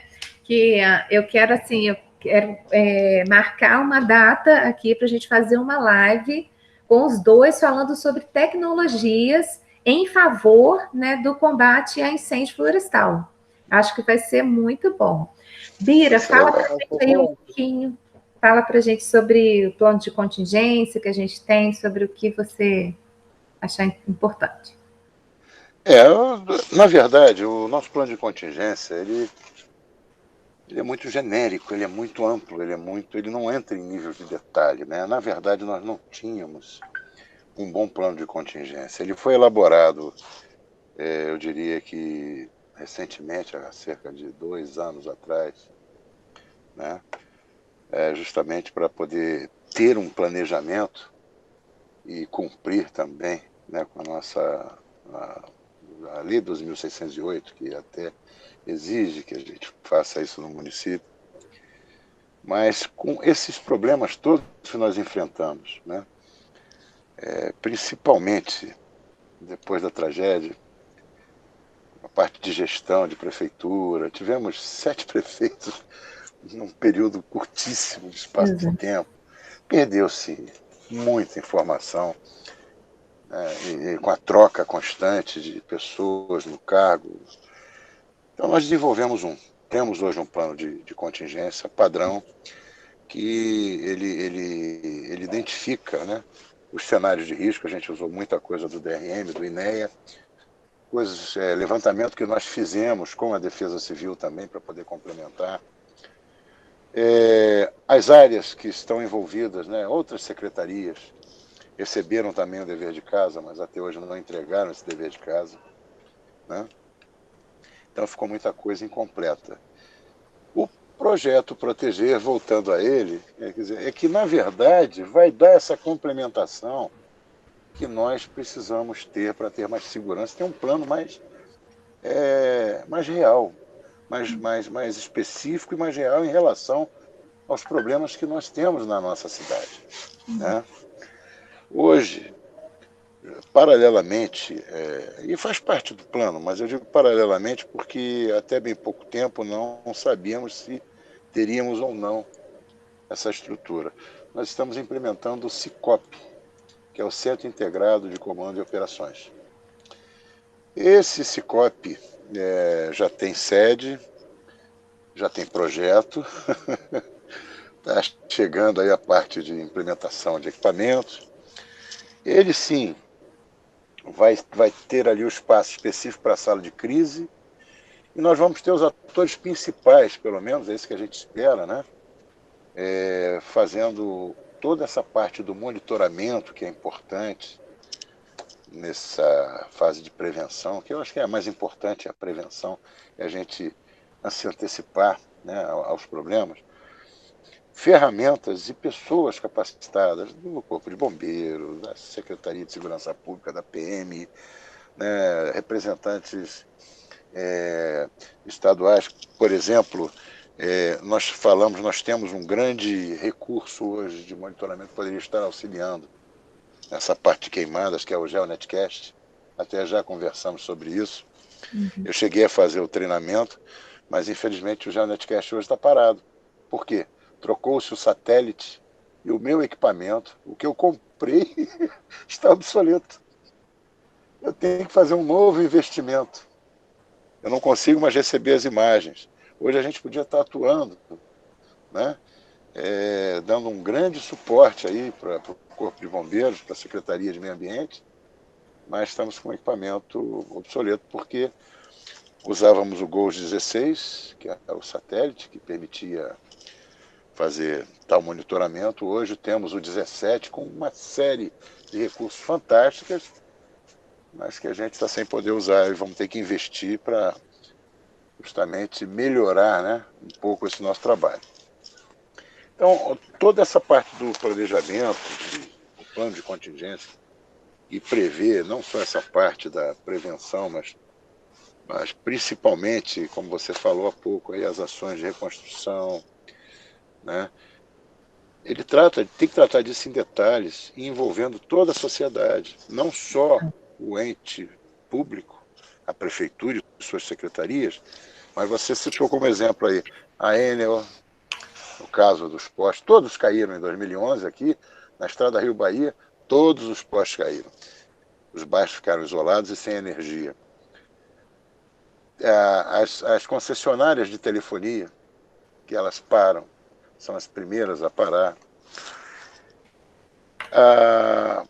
A parte de cadastramento de hospitais, leitos, você mencionou isso tudo, né? Isso tudo faz parte do plano de contingência, a gente saber com que pode contar, com quem pode contar, para saber exatamente na hora que surgir o problema, a gente saber como agir e quem acionar. Exato. Com relação à NUDEC, eu vou só resumir. Uma coisa que eu chamo a atenção, a gente já cometeu um certo erro, né, no passado, depois corrigimos, é a participação de associações. A gente deve, muito particularmente aqui, ter acesso a ela, usar as pessoas que estão lá, as lideranças, mas com a preocupação de não envolvê-los politicamente. A maioria das pessoas que participam de associações acabam se envolvendo com a política. Isso destrói qualquer trabalho.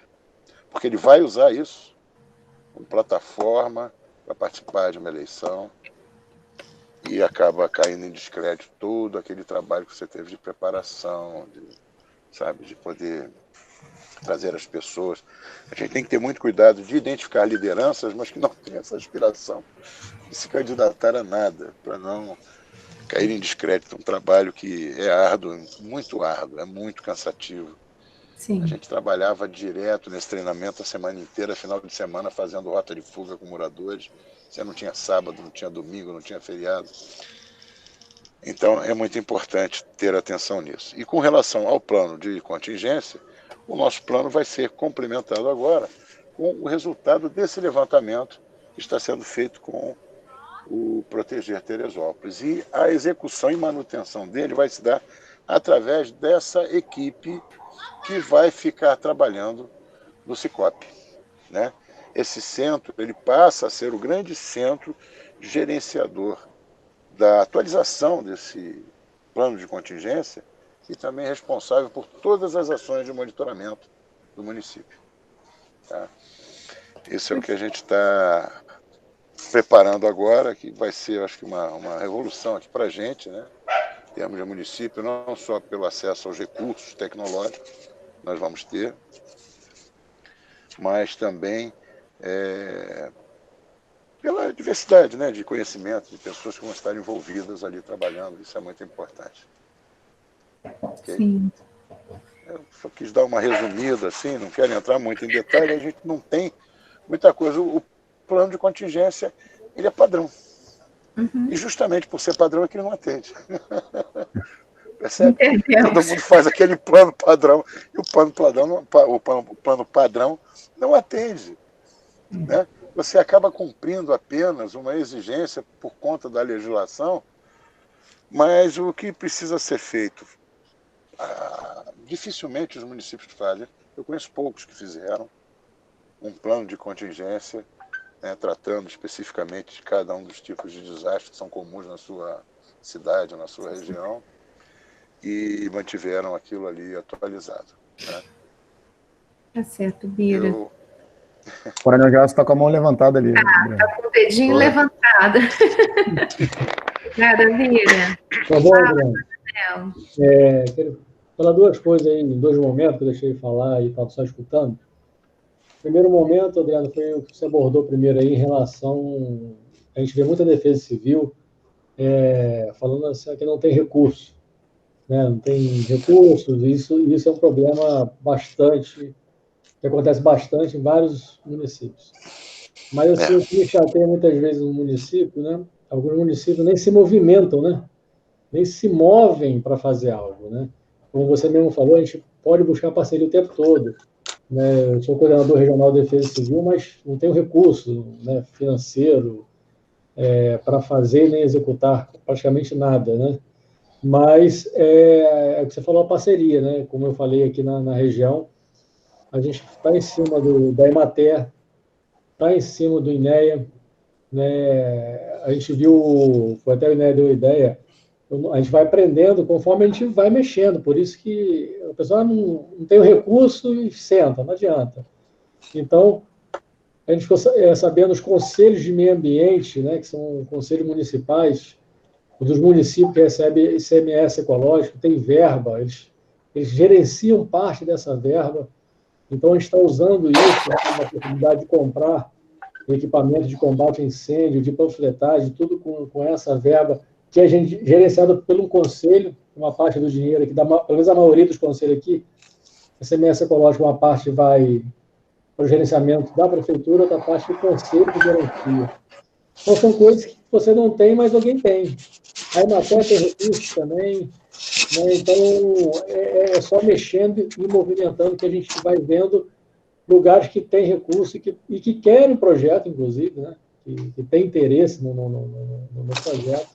Então, isso é uma, né, que eu também, quando vejo uma defesa civil, né, falo, aqui só sou eu, né, não tenho nada, mas só ele consegue ainda fazer bastante coisa se ele for atrás de parceria. É difícil? É difícil, não faço, é trabalhoso, né? Em relação ao plano de contingência, que eu queria falar, plano de contingência, eu acho, assim, muitas vezes, quando eu vejo o futuro do município, que está chegando principalmente novo, mas a primeira coisa que eu falo para ele, cara, faça seu plano, mas faça da forma correta, buscando realmente, né, as soluções ali dentro, porque ali você vai ver o problema e você vai ver possíveis soluções, né, daquele problema. E muitas vezes não vai funcionar na hora e tal, mas o plano de contingência, ele é dinâmico, né, quebrando a cabeça, acertando, né, fazendo as coisas conforme acontece. E uma grande importância do plano de contingência, que ele também é muito trabalhoso, é os atores do plano de contingência ter ciência do plano de contingência. Né? Que muito município pega o plano e bota vários atores que não sabem que vão atuar. Aí, muitas vezes, ele só sabe que vai atuar quando está dentro, praticamente, do desastre. Aí começa a briga. Como ele não sabia antes, começa a briga, a gente sabe que tá aí o seu Biraci, né, para falar isso também, há um jogo de vaidade muito grande, cada um quer um pedaço da secretaria, acha que você está metendo a mão lá na secretaria dele, ele não entende que o desastre não é da Defesa Civil, o desastre é do município. Né? O desastre é do município, todos são responsáveis pelo desastre. Né? Nós somos. Eu estava vendo o Coronel Lucas, né, falando aí também numa live, ele falando isso: Defesa Civil é um sistema. Não é eu, não é você, não é a polícia, não é o bombeiro, é um sistema. Então, é isso que é importante do plano de contingência: você fazer um mini plano para aqueles atores. Né? Eu, quando também tive a oportunidade de ser secretário municipal, né, em Itaperuna, e eu fiz isso não para incêndio florestal, né, que na época a gente também nem se ligava nisso, né,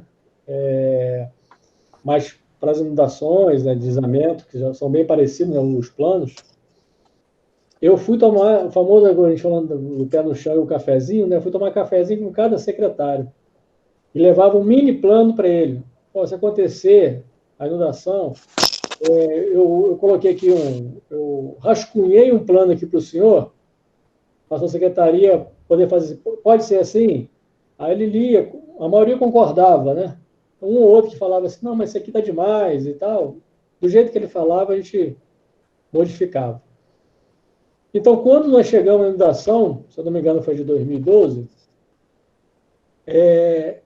eles realmente sabiam e já tinham me dado nomes, que muitas vezes o secretário ele não quer, ele terceiriza, né, o comando dele, né? Então ele passa para o encarregado, pode ligar direto para o encarregado, mas ele me deu carta branca para fazer isso.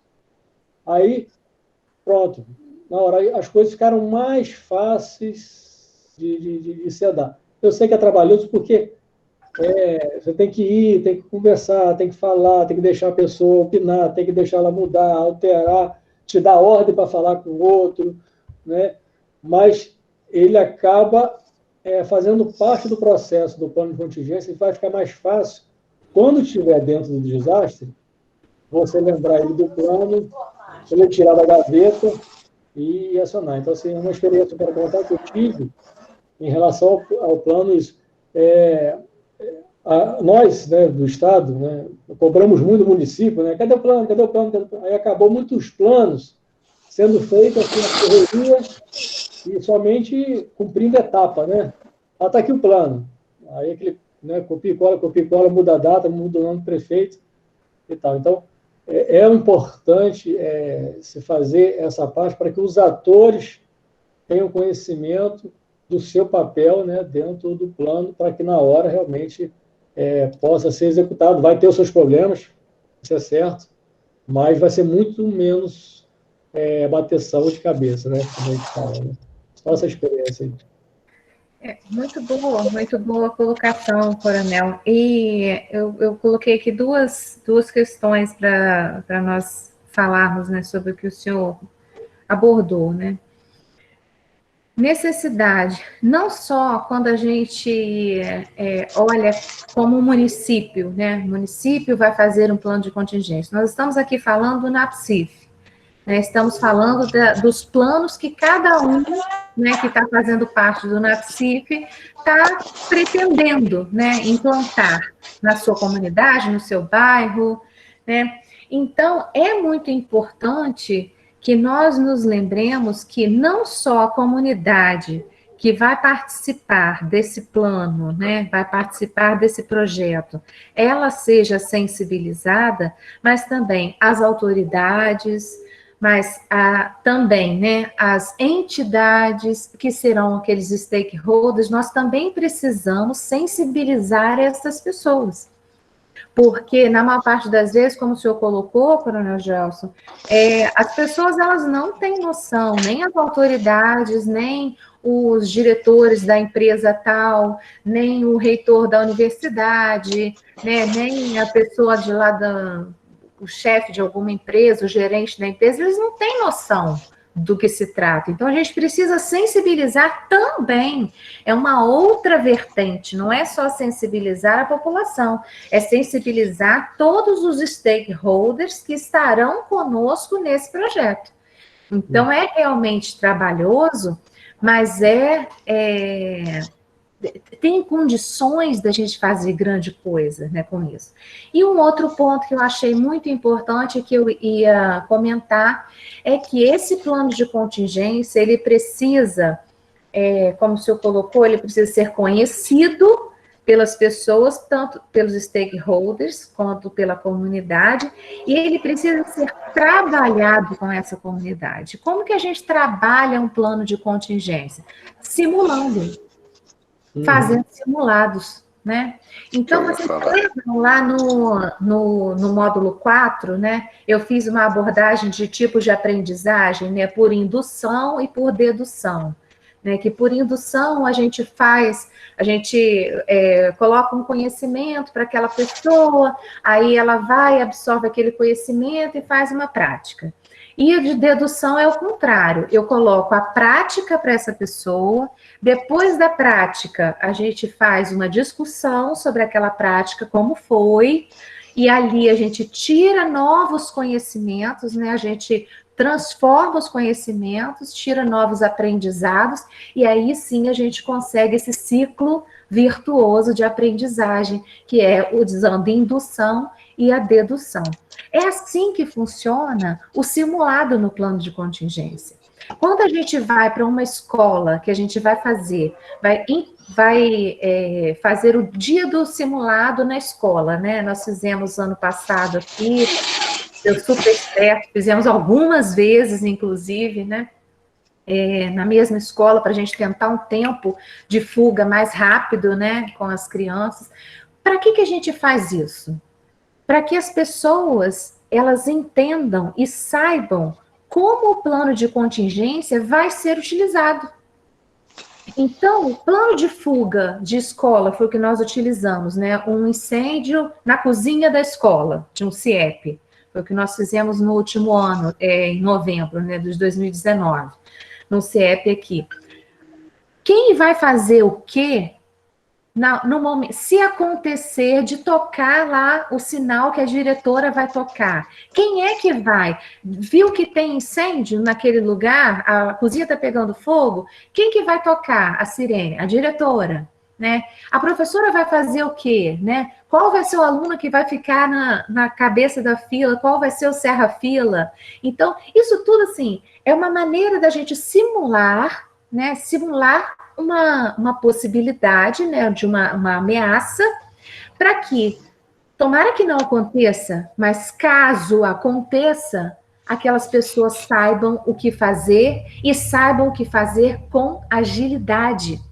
Porque nós sabemos que no momento de desastre, seja ele desastre por incêndio, seja ele desastre por deslizamento, é algo assim que tira o raciocínio das pessoas, né? Isso é comum, tira o raciocínio.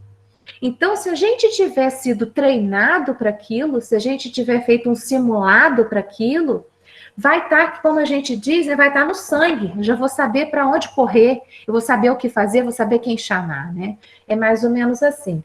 Então, eu acho que é um assunto assim, muito importante, acho que a gente vai falando toda a vida aqui.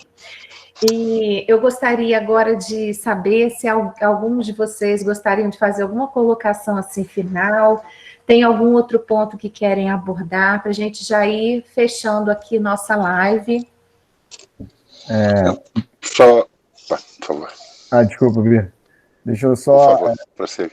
Eu vou só pontuar aqui que, na verdade, eu mais aprendi do que contribuí. Então, é muito bom ter essa oportunidade aqui de ouvir tantas pessoas diferentes, né, com experiências diferentes. E eu aí, como integrante aqui do 16º, gosto de ratificar que, além de sermos um órgão de resposta, a gente está, através da Seção de Defesa Civil, promovendo aí algo a mais, né, dentro daquilo que a gente acha que, de uma filosofia que a gente acredita que vai funcionar de fato, através da educação mesmo. Mudança de comportamento é bem complexo, né, a gente está plantando uma sementinha aí, quem sabe vai conseguir colher bons frutos. Então, é importante poder contar com pessoas, né, com tantas experiências aí, que é algo que só dá mais legitimidade ainda ao projeto. Então, obrigado pela oportunidade de aprender, de ouvir vocês aqui, e minha continência a todos aí. Bira, pode falar. Depois eu vou responder uma pergunta aqui no chat. Tá, era só para complementar, né, pegando o gancho do coronel, que é importantíssimo o que você falou também sobre as simulações. Nós só fizemos 3 grandes simulações aqui no município, né, inclusive para pôr em prática, né, o nosso plano de contingência, mesmo aqueles planos que não havia um nível de detalhamento ideal, desejável, para tentar descobrir falhas e aprimorá-lo. Mas faríamos um grande agora em todo o município esse ano, aproveitando aí os resultados do Proteger, né? Pelo menos em todo o município não, mas pelo menos nessas áreas de risco, né? Consideradas como de maior risco, onde nós já efetuamos os levantamentos, e a gente espera conseguir fazer isso, porque é importantíssimo. É na prática que a gente descobre falhas e que as pessoas aprendem, né? Na verdade, o que fazer. Você falou da escola, nós fizemos também naquela escola do Cruzeiro, né? Que foi uma área também que foi inundada, destruiu muitas casas, tiveram muitos problemas. E a escola fica exatamente ali na confluência de 2 rios, né? E foi muito importante treinar os funcionários da escola, diretor, professores, alunos, né? E repetir esse simulado algumas vezes ali, para que as crianças e os funcionários soubessem a rota de fuga, o ponto de apoio mais seguro, mais próximo. Então, o treinamento das rotinas, né, que estão descritas lá no simulado, com a participação, o que é o mais difícil às vezes de se conseguir, das áreas, né, envolvidas na estrutura de governo, né, para que eles entendam que é muito importante. O coronel falou uma frase que define tudo. O desastre não é da Defesa Civil, é do município, é de todos. Todos têm que ter a participação, exatamente para não ficar dando cabeçada, as pessoas saberem o que fazer na hora em que o problema acontece, né? Mas era só isso que eu queria acrescentar, agradecer pela oportunidade, aprendi bastante também, né, com tudo que tem sido passado aí por vocês. Eu espero que a gente estreite mais essa parceria. Estou animado porque eu acho que isso vai trazer bons resultados aí no treinamento dos nossos voluntários, que eu digo do município, né? Uhum. Vai ser muito bom para todos nós. Muito obrigado. Obrigada. Eu vou aqui, antes de alguém, quem quiser fazer alguma colocação, o Coronel Joelson avisou aqui que ele precisou sair, né? Mas ele agradeceu, deixou um abraço para todos. E o Marcelo fez uma colocação aqui no chat, né? Brainstorm. Não daria para treinar as famílias, assim como na escola, ensinar os líderes de cada família, bairro, comunidade? Marcelo, existe um plano de contingência da família. Eu posso até encaminhar depois, né? Não sei se com isso eu estou te respondendo, mas é muito interessante que a gente trabalhe sim nas famílias, né? Para que dentro da família, a família tenha quem vai fazer o quê, né? O que eu vou pegar? E no plano de contingência da família é interessante que eles ensinam a montar uma espécie de mochila, né? Mochilinha básica, uma bolsinha básica, né, Bira? Daquilo que é essencial, né? De forma que a família já tenha aquilo ali separado. Então, aconteceu qualquer coisa, ela já pega só aquela bolsinha e sai o mais rapidamente possível, né? Então, é muito interessante, eu vou disponibilizar, eu mando para vocês, se vocês quiserem eu coloco no grupo também, plano de contingência da família. Te respondi, Marcelo, era isso? Respondeu sim, e como todos, também agradeço a oportunidade, também estou aprendendo e a gente nunca sabe tudo, né? Então esse bate-papo, essa interação é super importante. Obrigado. Obrigada a você. Mais alguém gostaria de falar alguma coisa? Estamos aqui, Fabrício, Francisco e Elaine. Não, só estou aprendendo. Observando e aprendendo. Fabrício e Elaine.